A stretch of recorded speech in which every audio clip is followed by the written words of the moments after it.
আসসালামু আলাইকুম। ওয়ালাইকুম আসসালাম রহমতুল্লাহ বরকাত। শেখ, আমি ক্যালিফোর্নিয়া থেকে বলছি।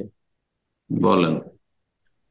তো শেখ, আমার প্রশ্ন হচ্ছে যে, আমরা যখন কোনো হানাফি মসজিদে যাই নামাজ পড়তে, তখন দেখা যায় যে ইমাম যখন ভুল করে, তখন যখন সাহস সিজদা দেয়, তখন তারা অনেক সময় হানাফি নিয়মে সাহস সিজদা দেয়, অর্থাৎ শেষ বৈঠকে বসে একবার তাশাহুদ পড়ে ডান দিকে সালাম ফিরে আহ, আহ, দুইটা সিজদা দিয়ে উঠে আবার তাশাহুদ দরুদ পড়ে।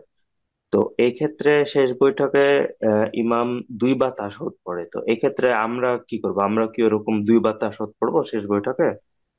এই মর্মে যে জাযাকাল্লাহ যে খাইর। হাদিস তারা দলিলে পেশ করে জয়ীফ, আর তাদের আসলে সহি জয়ীফের জ্ঞানটাও নেই, আর মজহাবের অধিকাংশ মাসলা মাসাইল জয়ীফ হাদিসের নির্ভরশীল, যার ফলে আমল করে। যেহেতু আমাদের কাছে মূলনীতি হচ্ছে যে চার মজহাবের প্রত্যেক মজহাবের অনুসারীদের পিছনে সলাৎ হবে, তারা মুসলিম।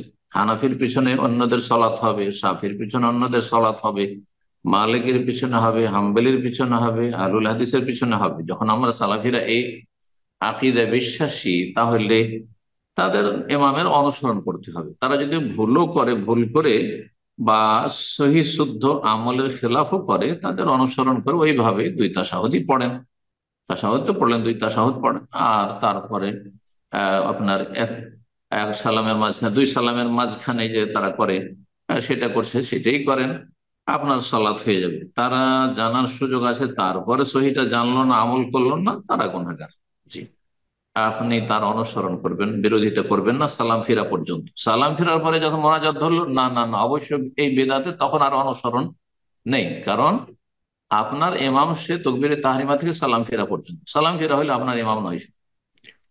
আপনার জন্য তার অনুসরণ বেদাতের ক্ষেত্রে বা সুন্নতের খেলাফ কাজে জায়েজ নয়। আপনি তসবিহ তাহরিজ জিকির আজকার করেন বসে পারলেন, আর যদি দেখেন যে এরা বেদাতি মোনাজাত ধরবে, তো সেখান থেকে কেটে পড়েন না।